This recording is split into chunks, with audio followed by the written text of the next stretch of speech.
Gaurko bideoan buletak eta zenbakitza landuko ditugu. Hau da, zerrendak era txukun batean nola egin. Horretarako bi aukera nagusi ditugu. Aipatu bezala, buletak ordenik gabeko zerrendetan erabiltzen dira eta bertan aurretikan puntu bat, marratxo bat edo dena delakoa sartzen dio. Eta bigarren aukera zenbakitza izango da eta zerrenda horri orden baten batea izango da. Hau egiteko lehenengo gauza beti testu aukeratzi izango da. Bueno, ez da aipatu beharrik, baina lehenengo gauza. Inoiz ez dugu zenbakia guk idatzi behar da. 1.utxune, 2.utxune, 3.utxune, hori ez dugu sekula egin behar. Zergatik, hemen tartean zerbait sartu nahi badugu, atzetik dauden zenbaki guztiak aldatu behar ditugulako. Beraz, zenbaki hauek automatikoki sartuko ditugu. Horretarako existitzen dira buletak eta zenbakitzak. Lehenengo gauza, den aukeratza izango da. Eta buleten atala sinpleago izaten da normalean, zenbakitzeekin alderatuta, bale? Botoiari klik egin eta buletak sortuko dizkio. Buleta hauen maila jetxi nahi badut, hau da, Gasteiz eta Agurain adibidez barrurago sartu nahi baditut, hemengo fletxita honekin sartzea da egokiena. Bestela banaka ere tabulazio botoirekin sartu itzazket. Baina biak batera tabulazio botoirekin sartzen haste banaiz, ezabatu egingo dira. Bale? Beraz, banaka tabulazioarekin edo ja multzoka fletxa honekin. Ikusten duzue, barrurago sartu duela eta beste buleta bat jarri diola gainera. Hori dena aurrerago azalduko nola aldatzen den. Baina gehiago interesatzen zait, azaltzea zenbakiekin nola egiten den. Vale? Horrela aukeratzen badut, ikusten duzue. Lehenengo zenbakia eta bere azpi elementuak. Bigarrena, zerrendako bigarren elementua, eta pixkatxukunago jartzen hasiko naiz eta azpi mailetan sartuko ditut. Vale? Ikusten duzue, probintzia guztietako hiriak, probintziaren barruan sartuko ditut.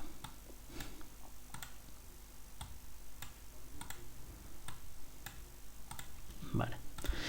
Fijatzen bazarete, behin zerrenda sortutakoan hemen tresnakutxa berri bat agertu zaigu. Tresnakutxantako lehenengo elementuak barrurago sartzen ditu. Hau da, Gasteiz, barrurago sartzeko, edo berriro ere maila bat jesteko. Urrungo fletxa bikoitza aldiz, elementu guzti hartzen du. Hau da, Gipuzkoa bakarrikan sartu beharrean, honekin Gipuzkoa sartuko litzake, ez. Gipuzkoa eta bere azpi elementuak, denak sartzen ditu barrurago. Eta honekin kontrakoa. Fletxita hauekin berdina baina alderantziz. Honekin Gipuzkoa gorago igoko litzateke, edo jetxi, baina Gipuzkoa bakarrik, bere azpi mailak ez. Eta honekin aldiz, azpi mailak ere igoko lirateke. Adibidez, Gipuzkoa pixka jetxiko dut, eta Bizkaia goran agertuko da orain. Ikusten duzue, Bizkaia eta gero Gipuzkoa agertzen dela. Urrungo aukera, behin ordenarekin amaituta, hau da, eta oso interesgarria da. Guk askotan, Bilbo barruan zerbait idatzen dugu, ez? Baina nik hemen intro botoia sakatze badut, beak elementu berri bat sortuko du. Baina nik beti ez dut hori nahi.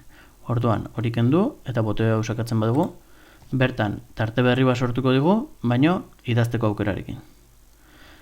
Hemen zerbait idatzeko genuke, Bilbo, Bizkaiko, hiriburua da. Eta orain, urrungo elementua sortzeko intro botoia sakatzerakoan beak zenbakia sortuko luke. Badakilako oraindik ere zerrendarekin lan egiten jarraitzen dudan. Bale? Azken aukera honek zenbakitzea hasten du berriro. Imaginatu, nik maule eta tarratze urrungo elementua 3 izan beharrean bat izatea nahi badut, honi sakatu eta bat bihurtzen du. Bale? Azkenik, hemen dugun bote honekin zenbakitzei buruzko propietate guztiak kargatuko ditugu. Bai hemendik edo bai formatua, buletak eta zenbakitza. Berdina da, botoi basakatu edo menu honetan aukeratu. Bale, azu zait, baina zerrenda guztia hau ezabatuko dut, hau ere ezabatuko dut, eta zerrenda guztia aukeratuko dut, eta orain ja propietate guztietara joango naiz. Lehenengo aukeran buleta aukeratzeko aukera dut. Ni zenbakiekin ari naizenez, honek ez dauka logikari, baina zenbaki edo orden gabeko zerrenda bat izango lit, hemen puntuen ordez, isak, edo tik hauek, edo karratuak, edo hemen dauen aukerak egin zezket. Zenbakitzeak, bai, honek adierazten du, zenbakia bat eta parentesi, bat eta punto, bat parentesi artean, zenbaki erromatarra, aukera ezberdin ditugu. Eskema aukerak, aukeratu aldut, lehenengo maila zenmotatako izango da, bigarren maila zenmotatakoa, hirugarren maila ere bai, bertako buletak zenmotatakoak izango diran. Hauek dira, LibreOffice Writerrek predefinituta ditun eskema batzuk, baina gero guk eskema pertsonalizatuak sortu ditzakegu eta hori azalduko izuen nola egiten den.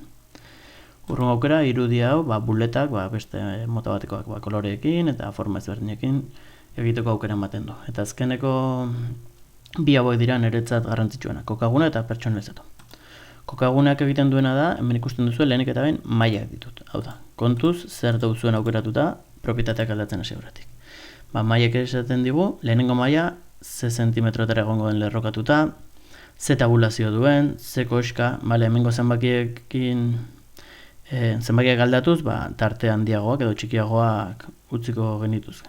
Bigarren mailan berdina, hirugarren berdina, ikusten duzu beti hau handitzen doala, zergatik barrurago agertuko delako.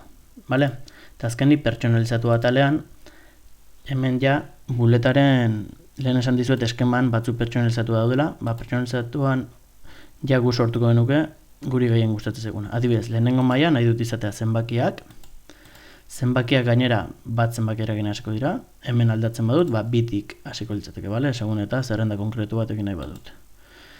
Hau normalean nik ez dut ikutzen, eta hemen aurretik eta ondoren aber zerbait sartu nahi diodan. Ikusten duzu hemen aurretik ez dudala ezerrez eta ondoren puntu bat dudala, horregatik hartzen da puntu bat.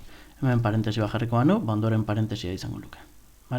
Eta aurretik jarriko banu, adibidez ere parentesia bestaldera, parentesia hartan agertuko litzateke zenbakia. Bigarren mailarekin berdina, hirugarrenarekin berdina, laugarrenarekin berdina. Kasu honetan, jarriko du lehenengoa nahi dudala izatea zenbakia parentesia artean, eta bigarrena nahi dudala izatea letra minuskulak puntuarekin adibidez. Orduan momentu horrekoki agertu beharko lukete probintziak zenbakiekin eta herriek AB itxurarekin. Beraz, ados emango diot, ikusiko dugu. Ikusten duzu hori gertatu dela, beraz, zerrenda pertsonalizatu bat dut eta ni nahi dudan ordenean gainera. Hau behin zerrenda idatzita dagoenean da, baina gu zerrenda berri bat esan nahi badugu ere, berdinak egin dezakegu. Horretarako, buleta aktibatu, berri bat egin beharko nuke, orduan, formatua, buletak eta zenbakitzea, aukeratuko duzen motatakoa nahi duen, adibidez eskema hau esango diot, eta ados. Orduan adibidez orain jarriko dut. Berriro ere, Araba, eta orain Gasteiz, badakidanez barruago idatziko dula, tabulazioa botoiarekin barrurago jarriko nuke, edo bestela flizitarekin kanporago, esan bezala, barrurago nahi dut, beraz, Gasteiz, eta Agurain. Ikusten duzue, hemen tarteak handiagoa direla. Hau segurazki eskema horrek, tabulazioetan neurri horiek dituelako da, beti ere, badakizue, bulete eta propietatetara joan, eta hemen, pertsonalizatutako honetan, bigarren kokagune honetan, bigarren maila txikiago jartze badut, adibidez, 1,7 eta 1,7 jartze badut, ikusten zuen, hau onago, gertu etorri zaigula, Orduan, nik usten dut, azaldutakoarekin, zerrenda bati zenbakiak nola eman, edo zerrenda berri bat zenbakitua nola sortu, argi gelditu dela. Espero eta interesgarria iruditu zaizuela. Ondo izan.